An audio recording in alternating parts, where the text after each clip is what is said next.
सभी को प्यार भरा नमस्कार। मैं शशि कुमार मेरे YouTube चैनल फिजिक्स पाठशाला में आप सभी का एक बार फिर से तहे दिल से स्वागत करता हूं। इसके पिछले वाले वीडियो में हम लोगों ने इलेक्ट्रिक फील्ड पर न्यूमेरिकल्स किया था, है ना। और याद कीजिए, हमने बताया था कि अगर कोई पॉजिटिव चार्ज है तो उसका जो इलेक्ट्रिक फील्ड होगा हमेशा आउटवर्ड होगा। याद है, इलेक्ट्रिक फील्ड हमेशा आउटवर्ड होगा, ये ऐसे। और अगर कोई नेगेटिव चार्ज तो उसका इलेक्ट्रिक फील्ड हमेशा इनवर्ड होगा, ऐसा। ठीक, तो ये जो लाइंस है जिनका हमने यूज किया है, इलेक्ट्रिक फील्ड के डायरेक्शन को दिखाने के लिए, है ना, इसी लाइंस को कहा जाता है इलेक्ट्रिक फील्ड लाइंस, है ना। समझे कि हमें क्या करना है कि अगर किसी रीजन में इलेक्ट्रिक फील्ड है तो वो किस डायरेक्शन में है, हमें तो बताना पड़ेगा ना किस डायरेक्शन में है। कि अगर कोई पॉजिटिव चार्ज है तो उसका इलेक्ट्रिक फील्ड बाहर की तरफ है, तो बाहर की तरफ है डायरेक्शन दिखाने के लिए हमें इस लाइन का यूज करना पड़ रहा है। क्या सही में ऐसा लाइन एग्जिस्ट करता है? करता होगा क्या? नहीं, ऐसा कोई सही में एग्जिस्ट नहीं करता होगा ऐसा कोई लाइन, है ना। अगर कोई पॉजिटिव चार्ज यहाँ रखा हुआ है तो हमें आसपास ऐसा कोई लाइन दिखेगा नहीं कि यहाँ लाइन बाहर की तरफ है ना। या कोई निगेटिव चार्ज होगा तो हमें ऐसा कुछ लाइन दिखेगा नहीं कि लाइन अंदर की तरफ है ना। ऐसा कुछ हमें दिखता नहीं है। ये एक हाइपोथेटिकल इमेजिनरी लाइन है। क्या है ये? हाइपोथेटिकल इमेजिनरी लाइन है जिसका हम लोगों ने यूज किया है। क्यों यूज किया है? इलेक्ट्रिक फील्ड के डायरेक्शन को इंडिकेट करने के लिए, तो वैसा इमेजिनरी ज्योमेट्रिकल लाइन जिसका हम लोग यूज करते हो इलेक्ट्रिक फील्ड के डायरेक्शन को इंडिकेट करने के लिए, वैसे लाइंस को कहा जाता है इलेक्ट्रिक फील्ड लाइंस। अच्छा, इसे इलेक्ट्रिक लाइंस ऑफ फोर्स भी कहा जाता है। क्या? लाइंस ऑफ फोर्स भी कहा जाता है। ऐसा क्यों कहा जाता है? क्योंकि ये इलेक्ट्रिक फील्ड, ये जो इलेक्ट्रिक फील्ड लाइंस है, ये हमें क्या बताएगा? सिर्फ इलेक्ट्रिक फील्ड का डायरेक्शन बताएगा। क्या टेस्ट चार्ज पर लगने वाले फोर्स का डायरेक्शन नहीं बताएगा? यहाँ पे अगर हम कोई टेस्ट चार्ज रख देते हैं तो इस पे फोर्स किधर लगेगा? इधर लगेगा, है कि नहीं। अगर यहाँ पर हम टेस्ट चार्ज रख देते हैं, टेस्ट चार्ज, तो इस पे फोर्स किधर लगेगा? इस तरफ लगेगा, है ना। मतलब ये इलेक्ट्रिक फील्ड लाइन क्या कर रहा है? इलेक्ट्रिक फील्ड के डायरेक्शन को इंडिकेट करने के साथ साथ चार्ज पे लगने वाले फोर्स के डायरेक्शन को भी इंडिकेट कर रहा है। इसीलिए इस इलेक्ट्रिक फील्ड लाइंस को लाइंस ऑफ फोर्स भी कहा जाता है। एक बार इलेक्ट्रिक फील्ड लाइन का डेफिनेशन देख लीजिए, क्या है कि it is the imaginary lines. ये क्या है? इमेजिनरी लाइंस है which is used to indicate the direction of electric field, है ना। Electric field at any point in space, है ना। स्पेस के किसी भी पॉइंट पे हमें इलेक्ट्रिक फील्ड के डायरेक्शन को इंडिकेट करना है तो हम क्या करेंगे? एक इमेजिनरी लाइन का यूज करेंगे जिस लाइन का नाम क्या है? Electric field lines. ठीक है। अब इलेक्ट्रिक फील्ड लाइंस के कुछ प्रॉपर्टी है, कुछ गुण है जिसको हम लोग एक एक करके अभी पढ़ेंगे। इतना नोट कीजिए। Properties of electric field lines. पहला प्रॉपर्टीज है कि अगर कोई पॉजिटिव चार्ज है, ये हम लोगों ने पढ़ चुका है कि अगर कोई पॉजिटिव चार्ज है तो उसका इलेक्ट्रिक फील्ड लाइन हमेशा आउटवर्ड होगा, है ना, हमेशा बाहर की तरफ होगा। ऐसा कुछ अभी हमने जो बताया था कि अगर कोई पॉजिटिव चार्ज है तो उसका इलेक्ट्रिक फील्ड लाइंस बाहर की तरफ होगा, है ना, हमेशा बाहर की तरफ होगा। लेकिन अगर कोई निगेटिव चार्ज है तो उसका इलेक्ट्रिक फील्ड लाइन हमेशा अंदर की तरफ होगा। ये हमारा पहला प्रॉपर्टी इलेक्ट्रिक फील्ड लाइन का। क्या? कि for positive charge it is radially outward and for negative charge it is radially inward. ठीक, पॉजिटिव चार्ज का electric field lines radially outward होगा और नेगेटिव चार्ज का electric field lines radially inward होगा। ठीक, ये पहला प्रॉपर्टी था। दूसरा प्रॉपर्टी, अगर कोई सिंगल पॉजिटिव चार्ज रखा हुआ है, जैसे यही देख लेते हैं, सिंगल पॉजिटिव चार्ज, है ना, तो इलेक्ट्रिक फील्ड लाइन शुरू कहां से होगा? शुरू होगा पॉजिटिव चार्ज से और खत्म कहां पे होगा? जाकर खत्म इनफाइनाइट पे जाकर होगा, है ना। अगर वही निगेटिव चार्ज है, एक सिंगल निगेटिव चार्ज, तो शुरू कहां से हो रहा होगा? इलेक्ट्रिक फील्ड लाइन शुरू हो रहा होगा इनफाइनाइट से और खत्म कहां पे होगा? खत्म होगा निगेटिव चार्ज पे। अगर कोई सिंगल पॉजिटिव चार्ज है तो इलेक्ट्रिक फील्ड लाइन शुरू होगा उसी चार्ज से और खत्म होगा इनफाइनाइट पे। अगर कोई सिंगल नेगेटिव चार्ज है तो इलेक्ट्रिक फील्ड लाइन शुरू कहां से होगा? ओरिजिनेट कहां से होगा? ओरिजिनेट होगा इनफाइनाइट से और टर्मिनेट खत्म कहां पे होगा? खत्म होगा उस चार्ज पे, है ना। तो for a single positive charge it originate from the charge and terminate at infinity, while for a single negative charge it originate from infinity and terminate at the charge। बात समझ गए? ये था हमारा दूसरा प्रॉपर्टी। चलिए तीसरा प्रॉपर्टी समझते हैं। अगर आसपास कोई दो चार्ज रखा हुआ है, इक्वल अपोजिट चार्ज, एक पॉजिटिव दूसरा निगेटिव, है ना, इक्वल और अपोजिट चार्ज, तो क्या होगा, पॉजिटिव चार्ज से इलेक्ट्रिक फील्ड लाइन निकलेगा और टर्मिनेट कहां पे जाके होगा, टर्मिनेट निगेटिव चार्ज पे जाके होगा, है ना। पॉजिटिव चार्ज से निकलेगा और खत्म होगा निगेटिव चार्ज पे, पॉजिटिव चार्ज से निकलेगा और खत्म होगा निगेटिव चार्ज पे। अगर कोई दो इक्वल और अपोजिट चार्ज रखा हुआ है तब, है ना। अगर कोई दो, जैसे ये देखिए पॉजिटिव चार्ज यहाँ रखा हुआ, नेगेटिव चार्ज यहाँ रखा हुआ, तो इलेक्ट्रिक फील्ड लाइन शुरू कहां से होगा, इलेक्ट्रिक फील्ड लाइन शुरू होगा पॉजिटिव चार्ज से और खत्म कहां पे होगा, नेगेटिव चार्ज पे। शुरू कहां से होगा, पॉजिटिव चार्ज पे, खत्म कहां होगा, नेगेटिव चार्ज पे। ठीक, तो अगर कोई दो इक्वल अपोजिट चार्ज रखा हुआ है, मतलब एक पॉजिटिव दूसरा नेगेटिव, तो ओरिजिनेट कहां से होगा, पॉजिटिव चार्ज पे, और टर्मिनेट कहां होगा, नेगेटिव चार्ज पे। बात समझ गए? तो ये था हमारा तीसरा प्रॉपर्टी, जल्दी से नोट कीजिए। चलिए चौथा प्रॉपर्टी देखते हैं। अभी हम लोगों ने देखा कि अगर दो पॉजिटिव चार्ज होगा, एक पॉजिटिव और एक नेगेटिव चार्ज होगा, तो पॉजिटिव चार्ज से ओरिजिनेट होगा इलेक्ट्रिक फील्ड लाइन और नेगेटिव चार्ज पे टर्मिनेट। लेकिन अगर वहीं पे दो पॉजिटिव चार्ज हो, है ना, दो इक्वल पॉजिटिव चार्ज हो या दो इक्वल नेगेटिव चार्ज हो, तब क्या होगा, अगर दो इक्वल पॉजिटिव चार्ज है तब इसका इलेक्ट्रिक फील्ड लाइन कुछ ऐसे होगा, पॉजिटिव चार्ज से निकलेगा इनफाइनाइट पे खत्म होगा, पॉजिटिव चार्ज से निकलेगा इनफाइनाइट पे जाके खत्म होगा।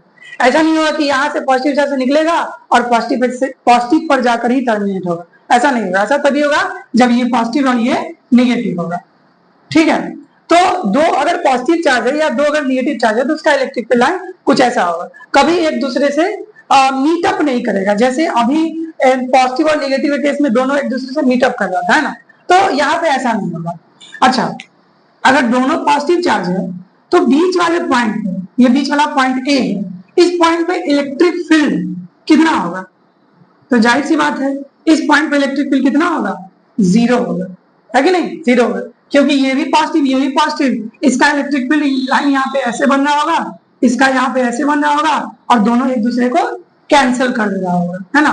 तो बीच में कोई इलेक्ट्रिक फील्ड लाइन एग्जिस्ट करेगा ही नहीं। और इलेक्ट्रिक फील्ड लाइन इसका मतलब क्या, इसका मतलब ये कि इलेक्ट्रिक फील्ड भी नहीं, मतलब इस पॉइंट पे नेट इलेक्ट्रिक फील्ड कितना होगा, जीरो होगा। ठीक, तो ये था चौथा प्रॉपर्टी। पांचवा प्रॉपर्टी सुनिए। मान लीजिए हमारे पास कुछ ऐसा फील्ड लाइन दे रखा है, ऐसा कुछ ऐसा फील्ड लाइन दे रखा है ना, कि इलेक्ट्रिक फील्ड लाइन कुछ ऐसा है, हाँ, और इस पॉइंट पे हमें पता करना है कि इलेक्ट्रिक फील्ड लाइन किस तरफ होगा। ये तो एकदम सीधा है नहीं, तो इस पॉइंट पे हमें पता करना है इलेक्ट्रिक फील्ड का डायरेक्शन किस तरफ होगा। तो क्या करना होगा, हमें इस पॉइंट पे टेंजेंट बनाना होगा। क्या बनाना होगा, टेंजेंट बनाना होगा, और यही टेंजेंट हमें बताएगा इलेक्ट्रिक फील्ड का डायरेक्शन। यही टेंजेंट हमें क्या बताएगा, इलेक्ट्रिक फील्ड का डायरेक्शन। जैसे देखिए ये पॉइंट, हमें इस पॉइंट पे इलेक्ट्रिक फील्ड का डायरेक्शन पता करना है कि इलेक्ट्रिक फील्ड किस तरफ है, तो इस पॉइंट पे हमें क्या बनाना होगा, टेंजेंट बनाना होगा। टेंजेंट ही हमें बताएगा कि इलेक्ट्रिक फील्ड का डायरेक्शन किस तरफ है, या चार्ज पे लगने वाला फोर्स का डायरेक्शन किस तरफ है ना। तो पांचवा प्रॉपर्टी देखिए क्या लिखा हुआ, the tangent to the field lines at any point give the direction of electric field at that point. मतलब किसी फील्ड लाइन पे किसी भी पॉइंट पे अगर हम टेंजेंट बनाते हैं तो वो टेंजेंट हमें क्या देगा, वो टेंजेंट हमें इलेक्ट्रिक फील्ड का डायरेक्शन देगा उस पॉइंट पर। ठीक है, तो ये था पांचवा प्रॉपर्टी। छठा प्रॉपर्टी सुनिएगा, और बहुत इंपॉर्टेंट प्रॉपर्टी है, बार बार एग्जाम में पूछा जाता है। छठा प्रॉपर्टी क्या है, छठा प्रॉपर्टी कि दो इलेक्ट्रिक फील्ड लाइन कभी भी एक दूसरे को क्रॉस नहीं करेगा। दो इलेक्ट्रिक फील्ड लाइंस कभी भी एक दूसरे को क्रॉस या इंटरसेक्ट नहीं करेगा। ऐसा क्यों नहीं करेगा, देखिए जिस पॉइंट पे क्रॉस किया है, जिस पॉइंट पे इंटरसेक्ट किया है, उस पॉइंट पे दो टेंजेंट हम बना सकते हैं। एक टेंजेंट ये, सॉरी, एक टेंजेंट कुछ ऐसा है ना, और एक टेंजेंट कुछ ऐसा है ना। दो टेंजेंट मतलब दो इलेक्ट्रिक फील्ड लाइन, दो इलेक्ट्रिक फील्ड का डायरेक्शन। क्या ऐसा पॉसिबल है, जिस पॉइंट पे दोनों इलेक्ट्रिक फील्ड लाइन क्रॉस कर रहा है उस पॉइंट पे हम दो टेंजेंट बना सकते हैं। दो टेंजेंट मतलब इलेक्ट्रिक फील्ड यहाँ पर इलेक्ट्रिक फील्ड का दो डायरेक्शन है यहाँ पे, और एक पॉइंट पे एक ही डायरेक्शन पॉसिबल है इलेक्ट्रिक फील्ड का। तो बताइए क्या ये प्रैक्टिकली पॉसिबल है कि दो इलेक्ट्रिक फील्ड लाइन कभी भी एक दूसरे को क्रॉस करे? ऐसा नहीं होता है ना, कि no two electric field lines cross या इंटरसेक्ट ईच अदर। कभी भी दो इलेक्ट्रिक फील्ड लाइन एक दूसरे को क्रॉस या इंटरसेक्ट नहीं करेगा। क्यों नहीं करेगा? Because at the point of intersection there may be two direction of electric field which is practically not possible। जिस पॉइंट पे ये इंटरसेक्ट किया है इलेक्ट्रिक फील्ड, उस पॉइंट पे हम दो टेंजेंट बना सकते हैं। उस पॉइंट पे दो इलेक्ट्रिक फील्ड का डायरेक्शन होगा, दो इलेक्ट्रिक फील्ड का डायरेक्शन होगा, जो कि पॉसिबल है नहीं। एक पॉइंट पे एक ही डायरेक्शन पॉसिबल है। ठीक, तो ये था हमारा छठा sixth property of electric field line. ठीक है, सेवेंथ प्रॉपर्टी समझते हैं। सेवेंथ प्रॉपर्टी क्या है? कभी भी एक electric field line sharp turn नहीं लेगा। शार्प टर्न कहने का मतलब है कि कुछ ऐसा टर्न कभी भी इलेक्ट्रिक फील्ड लाइन नहीं लेगा। ऐसा टर्न ले सकता है, लेकिन ये ऐसा शार्प टर्न नहीं लेगा। ऐसा क्यों नहीं लेगा? क्योंकि शार्प टर्न में भी तो हम यहाँ पर इस पॉइंट पे बहुत सारा टेंजेंट बना सकते हैं। जहां पे ये शार्प टर्न है वहां पे हम अनेकों टेंजेंट बना सकते हैं। अनेकों टेंजेंट मतलब अनेकों इलेक्ट्रिक फील्ड का डायरेक्शन, अनेकों इलेक्ट्रिक फील्ड पॉसिबल है यहाँ पे, है ना, इसके हिसाब से। लेकिन ऐसा तो होता नहीं है। एक पॉइंट पे एक ही फील्ड का, एक पॉइंट पे एक ही फील्ड हो सकता है ना, एक पॉइंट पे एक ही डायरेक्शन हो सकता है फील्ड का। लेकिन अगर शार्प टर्न लेना, इसका मतलब क्या है कि इस पॉइंट पे बहुत सारा डायरेक्शन है, जो कि प्रैक्टिकली पॉसिबल नहीं है। एक पॉइंट पे एक ही डायरेक्शन, एक पॉइंट पे एक ही डायरेक्शन। ठीक, तो क्या लिखा हुआ है? Electric field lines never make a sharp turn, never make a sharp turn. Electric field line कभी भी शार्प टर्न नहीं लेगा। ठीक, सेवेंथ प्रॉपर्टी देखते हैं। सेवेंथ प्रॉपर्टी क्या है कि अगर कोई इलेक्ट्रिक फील्ड लाइन है तो बीच में कभी भी ब्रेक नहीं होगा, हमेशा कंटिन्यूअस होगा। कैसा होगा? हमेशा कंटिन्यूअस होगा। ऐसा कुछ इलेक्ट्रिक फील्ड लाइन है तो ऐसा होगा। ठीक, कभी भी बीच में सडन ब्रेक नहीं होगा, बीच में ऐसा ब्रेक नहीं होगा। ठीक है, अब क्यों नहीं होगा जरा समझिएगा क्यों नहीं होगा। देखिए, हम कह रहे हैं कि यहाँ पे चलिए देख लेते हैं, एक पॉजिटिव चार्ज है तो इसका इलेक्ट्रिक फील्ड लाइन ऐसा होगा, ऐसा रेडियली आउटवर्ड। और हम कह रहे हैं कि लीजिए इस पॉइंट पे ब्रेक किया हुआ, इस पॉइंट पे ब्रेक किया हुआ है। इसका मतलब क्या है कि इस पॉइंट पे अगर हम किसी टेस्ट चार्ज को रखेंगे तो कोई फोर्स नहीं लगेगा। क्या ऐसा सही में संभव है कि पॉजिटिव चार्ज रखा हुआ है और हम यहाँ पे कोई टेस्ट चार्ज रख दे और उस पर फोर्स ही ना लगे? ऐसा तो संभव है नहीं, है ना। मतलब ब्रेक का मतलब क्या है? ब्रेक का मतलब है कि इस पॉइंट पे इलेक्ट्रिक फील्ड है ही नहीं, जो कि प्रैक्टिकली पॉसिबल नहीं है। इसीलिए कभी भी electric field line sudden break नहीं करेगा। ठीक, electric field line never have a sudden break, कभी भी electric field line sudden break नहीं करेगा। ठीक, नाइन्थ प्रॉपर्टी समझते हैं। नाइन्थ प्रॉपर्टी क्या है? नाइन्थ प्रॉपर्टी बहुत ही बेहतरीन प्रॉपर्टी और एग्जाम में अक्सर पूछा जाता है। नाइन्थ प्रॉपर्टी है कि इलेक्ट्रिक फील्ड लाइन कभी भी क्लोज लूप नहीं बनाएगा। इलेक्ट्रिक फील्ड लाइन कभी भी क्लोज लूप नहीं बनाएगा। ऐसा कुछ इलेक्ट्रिक फील्ड लाइन कभी भी क्लोज लूप नहीं बनाएगा। ऐसा क्यों नहीं बनाएगा? समझिएगा ऐसा क्यों नहीं बनाएगा। क्लोज लूप मान लेते हैं, क्लोज लूप बनाया, क्लोज लूप बनाया। ठीक, ऐसा इसका मतलब क्या? हम चलिए एक पॉइंट ले लेते हैं ये, और हमने भी पढ़ा था कि पॉजिटिव चार्ज से इलेक्ट्रिक फील्ड लाइन निकलता है और टर्मिनेट कहां होता है? निगेटिव चार्ज पे, है ना, निगेटिव चार्ज पे। तो यहां पे अगर पॉजिटिव चार्ज है, या ये ऐसे इलेक्ट्रिक फील्ड लाइन ऐसे निकलना है, मतलब क्या है कि यहाँ पे पॉजिटिव चार्ज है ना। जब हम इस पार्ट को देखेंगे, तो हमें क्या लगेगा कि यहाँ पर पॉजिटिव चार्ज है, इलेक्ट्रिक फील्ड लाइन निकल रहा है। लेकिन जब हम इस पार्ट को देखेंगे तो हमें क्या लगेगा कि यहाँ पर निगेटिव चार्ज है, क्योंकि इलेक्ट्रिक फील्ड लाइन चार्ज के पास आ रहा है ना, टर्मिनेट होना चाह रहा है ना, ये टर्मिनेट हो रहा है। मतलब ये हमें बता रहा है कि यहाँ पे नेगेटिव चार्ज है, और ये हमें बता रहा है कि यहाँ पर पॉजिटिव चार्ज है। मतलब यहाँ पे पॉजिटिव चार्ज भी है, नेगेटिव चार्ज भी है। ऐसा संभव है क्या? एक पॉइंट पे एक ही चार्ज का होना संभव है। इस पॉइंट पे अगर पॉजिटिव चार्ज है मतलब पॉजिटिव चार्ज है, मतलब इस पॉइंट में नेगेटिव चार्ज है मतलब इस पॉइंट पे नेगेटिव चार्ज है। इस पॉइंट पे डिफिशियंसी ऑफ इलेक्ट्रॉन है मतलब डिफिशियंसी है, एक्सेस है मतलब एक्सेस है ना। दोनों साथ तो नहीं हो सकता है ना, दोनों साथ नहीं हो सकता। मगर एक पॉइंट पे या तो पॉजिटिव चार्ज होगा नहीं तो नेगेटिव चार्ज होगा। और अगर क्लोज लूप बना रहा है इसका मतलब क्या है? इस पॉइंट पे पॉजिटिव चार्ज भी है, नेगेटिव चार्ज भी है ना। ऐसा तो संभव है नहीं। ठीक, क्योंकि पॉजिटिव चार्ज से इलेक्ट्रिक फील्ड निकलता है और टर्मिनेट होता है नेगेटिव चार्ज पे, इसीलिए कभी भी क्लोज लूप नहीं बनाएगा। ठीक, तो electric field line never make a close loop because they originate from positive charge and terminate at negative charge. Electric field lines कभी भी क्लोज लूप नहीं बनाएगा, क्योंकि इलेक्ट्रिक फील्ड लाइन हमेशा स्टार्ट होता है, ओरिजिनेट होता है पॉजिटिव चार्ज से और टर्मिनेट होता है नेगेटिव चार्ज पे जाके। बात समझ गए?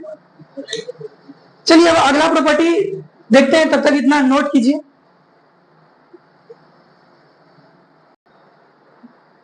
चलिए 10th प्रॉपर्टी देखते हैं।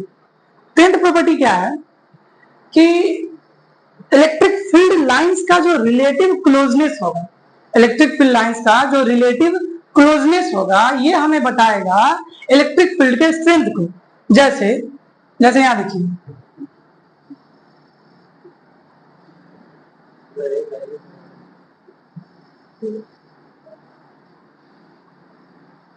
दो पॉइंट लेते हैं, एक पॉइंट ए और यहां पर बी, है ना। अगर मैं आपसे पूछूं कि बताइए बी पर इलेक्ट्रिक फील्ड का स्ट्रेंथ ज्यादा होगा कि ए पर, तो यहाँ पे जवाब क्या आएगा? जवाब ये आएगा कि electric field at B is greater than electric field at A. The strength of electric field at B is greater than the strength of electric field at A. क्यों? क्योंकि जो रिलेटिव क्लोजनेस है वो ज्यादा कहाँ पे, डेंसिटी कहाँ पे ज्यादा है इलेक्ट्रिक फील्ड लाइंस का, तो डेंसिटी बी पर ज्यादा है, ज्यादा यहाँ पे घना है और यहाँ पे कम घना है ना। तो जहां इलेक्ट्रिक फील्ड लाइंस घना होगा वहां पर इलेक्ट्रिक फील्ड का स्ट्रेंथ ज्यादा होगा, है ना। बी पॉइंट पर इलेक्ट्रिक फील्ड लाइंस घना है, इसीलिए बी पॉइंट पर इलेक्ट्रिक फील्ड का स्ट्रेंथ ज्यादा होगा। Electric field at B is greater than electric field at A. लेकिन अगर वैसे ही ऐसा है, कुछ ऐसा है ना कि सभी पॉइंट पे, है ना, सभी रीजन पे डेंसिटी सेम है, सभी रीजन पे डेंसिटी सेम है, पैरेलल लाइन से, तो ये हमें क्या बताएगा? बताइए ये पॉइंट बी और ये पॉइंट ए। अब बताइए कहां पर इलेक्ट्रिक फील्ड का स्ट्रेंथ ज्यादा होगा? तो electric field at B is equals to electric field at A. क्यों? क्योंकि दोनों तरफ at point A and at point B, दोनों तरफ जो रिलेटिव डेंसिटी है या फिर रिलेटिव क्लोजनेस दोनों तरफ बराबर है ना। यहाँ पर जितना डेंसिटी है इलेक्ट्रिक फील्ड लाइन का, यहाँ पर जितना घनापन है इलेक्ट्रिक फील्ड लाइन का, यहाँ पर उतना ही, बी वाले रीजन पे और ए वाले रीजन पे दोनों तरफ इलेक्ट्रिक फील्ड लाइंस का घनापन सेम है, इसलिए दोनों पॉइंट पे इलेक्ट्रिक फील्ड का स्ट्रेंथ सेम होगा। ठीक, तो याद रखिए कहीं पे भी पैरेलल लाइंस बना हुआ है मतलब वो यूनिफॉर्म इलेक्ट्रिक फील्ड को इंडिकेट कर रहा है। क्या कर रहा है? यूनिफॉर्म इलेक्ट्रिक फील्ड को इंडिकेट कर रहा है। हर पॉइंट पे इलेक्ट्रिक फील्ड सेम होगा, चाहे पॉइंट ये हो ये हो, हर पॉइंट पे इलेक्ट्रिक फील्ड का स्ट्रेंथ सेम होगा। ठीक, तो देन प्रॉपर्टी क्या है? Relative closeness of electric field lines gives a measure of strength of electric field, है ना। जो रिलेटिव क्लोजनेस होगा इलेक्ट्रिक फील्ड लाइंस का वो हमें इलेक्ट्रिक फील्ड के स्ट्रेंथ के बारे में बताएगा। ठीक, ये था 10th प्रॉपर्टी। 11th प्रॉपर्टी समझिएगा। अगर कोई कंडक्टर रखा हुआ है ना, अगर कोई कंडक्टर है तो इलेक्ट्रिक फील्ड लाइंस हमेशा उस कंडक्टर के सरफेस के परपेंडिकुलर होगा, कंडक्टर के सरफेस के परपेंडिकुलर होगा। मतलब यहां पर अगर मान लीजिए पॉजिटिव चार्ज है ना, अगर ये पॉजिटिव चार्ज है, अगर ये पॉजिटिवली चार्ज कंडक्टर है तो इसका इलेक्ट्रिक फील्ड लाइन हमेशा सरफेस के परपेंडिकुलर होगा, सरफेस के परपेंडिकुलर। जरा सोचिए सरफेस के परपेंडिकुलर ही क्यों होगा, है ना। हमेशा सरफेस से 90 डिग्री ही क्यों बनाएगा? 30 डिग्री, 60 डिग्री, 45 डिग्री ये सब क्यों नहीं बना सकता?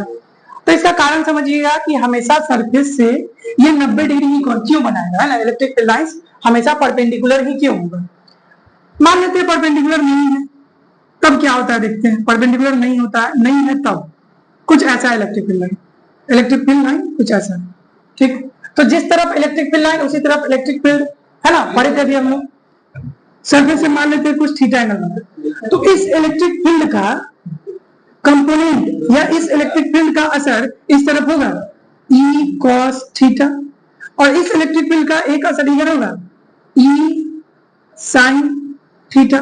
अब एक बात बताइए, इस तरफ इलेक्ट्रिक फील्ड है ना, और हमने यहाँ पे इलेक्ट्रॉन को रखा है, तो इलेक्ट्रॉन किधर भागेगा? इलेक्ट्रॉन चूंकि निगेटिवली चार्ज है तो ये इलेक्ट्रिक फील्ड के ऑपोजिट भागेगा, है कि नहीं? और चूंकि ये कंडक्टर है और इस तरफ इलेक्ट्रिक फील्ड एक मिला हमको, इलेक्ट्रिक फील्ड का एक असर, इलेक्ट्रिक फील्ड का एक component E cos theta surface के पैरेलल, और ये कंपोनेंट की वजह से क्या होगा, यहाँ पर जो सरफेस पे फ्री इलेक्ट्रॉन है ये तो चल पड़ेगा, है ना, इसमें तो मोशन आ जाएगा और मोशन की वजह से तो करंट आ जाएगा।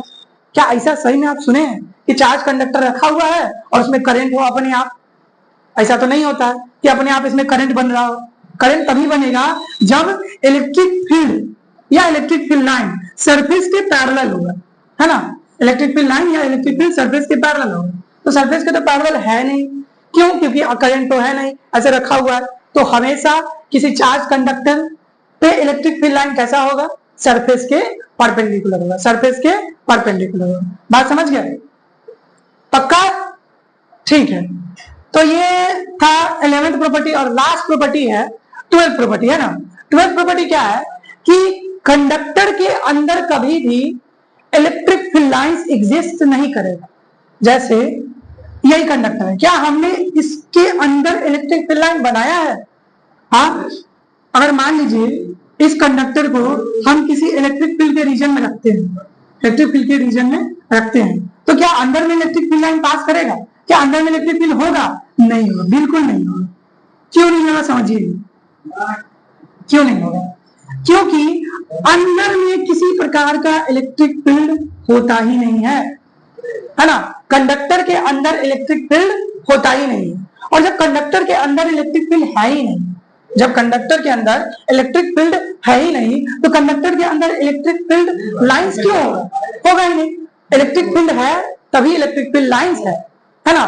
तो अंदर में किसी भी कंडक्टर के अंदर में इलेक्ट्रिक फील्ड एग्जिस्ट कर ही नहीं रहा है। जब कर ही नहीं रहा इलेक्ट्रिक फील्ड, तो इलेक्ट्रिक फील्ड लाइन क्यों एग्जिस्ट करेगा, है ना।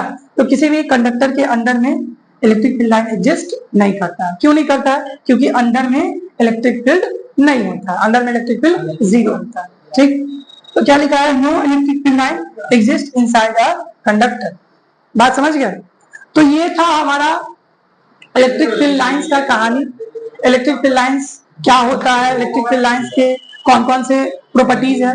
इतना प्रॉपर्टी काफी है ना।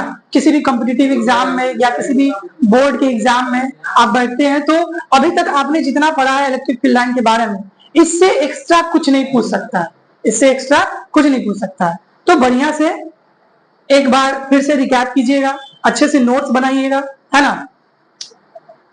तो मिलते हैं अगले वीडियो में।